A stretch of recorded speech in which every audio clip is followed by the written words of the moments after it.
Nature and measurement of intelligence, যেটাকে বাংলায় বলা হয় বুদ্ধির স্বরূপ ও পরিমাপ। সুতরাং বুদ্ধি কি, আজকের আলোচনার বিষয়বস্তু হবে এইটা। বুদ্ধি একটা এমন এক জিনিস যার সঠিক সংজ্ঞা দেওয়া অত্যন্ত কঠিন। বিভিন্ন সময় বিভিন্ন মনোবিজ্ঞানী বিভিন্ন দৃষ্টিভঙ্গি থেকে বুদ্ধির সংজ্ঞা নির্দেশ করেছেন। বুদ্ধিকে অনেকে বিভিন্ন সহজাত ক্ষমতার সমষ্টি বলেছেন, তবে বুদ্ধি কি এর সঠিক সংজ্ঞা পাওয়া এখনো পর্যন্ত যায়নি।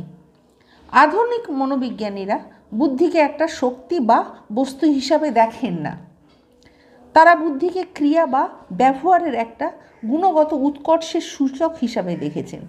সুতরাং পরিষ্কারভাবে বোঝা যাচ্ছে, কেউ বলছেন বুদ্ধি শক্তি, কেউ বলছে এর একটা ব্যবহারিক প্রয়োগ, কেউ বলছে সহজাত ক্ষমতার সমষ্টি। সুতরাং বুদ্ধি যে কি একটা নির্দিষ্টভাবে আমরা যদি বলতে চাই তাহলে কিন্তু বুদ্ধির কখনো সঠিক সংজ্ঞা দেওয়া যায় না।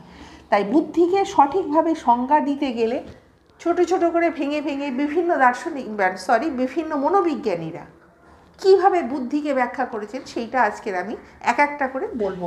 যে মনোবিজ্ঞানী যেভাবে বুদ্ধির সংজ্ঞা দিয়েছেন সেইভাবে বলবো, কিন্তু পার্টিকুলারভাবে সম্পূর্ণভাবে যদি বলা হয় তাহলে কিন্তু কেউই সঠিকভাবে দিতে পারেননি।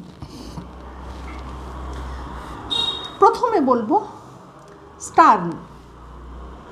তিনি বলেছেন, নতুন পরিস্থিতির সঙ্গে সচেতনভাবে চিন্তার সামঞ্জস্য সাধনের জন্য ব্যক্তির সাধারণ ক্ষমতাই হলো বুদ্ধি।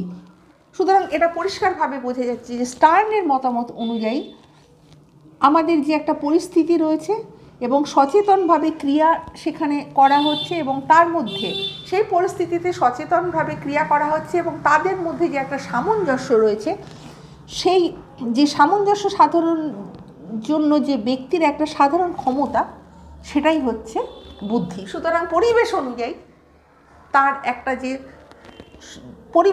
তার যে ক্রিয়া এবং সচেতনভাবে যে চিন্তার তার যে একটা ভাব বিনিময়, সেটাই হলো তার যে ক্ষমতা, সেটাই হলো বুদ্ধি। Number 2, Woodworth. তিনি বলছেন বুদ্ধি হলো বুদ্ধিবৃত্তিকে কাজে লাগানো, কোনো কাজ সম্পাদন করার জন্য বা কোনো পরিস্থিতি সামলাবার জন্য মানসিক শক্তির প্রয়োজন বা মানসিক শক্তির প্রয়োগ করা। সুতরাং উডওয়ার্থ তিনি এইভাবে ব্যাখ্যা করছেন যে একটা কোনো পরিস্থিতি থেকে আমি সামলাতে যাই, তখন আমাদের সেই যে মানসিক শক্তিটাকে আমরা যখন প্রয়োগ করব, সেই প্রয়োগ করে আমরা সেই পরিস্থিতিটাকে আমরা কিভাবে উদ্ধার করব, সেটাই হলো বুদ্ধি। Number 3, Dearborn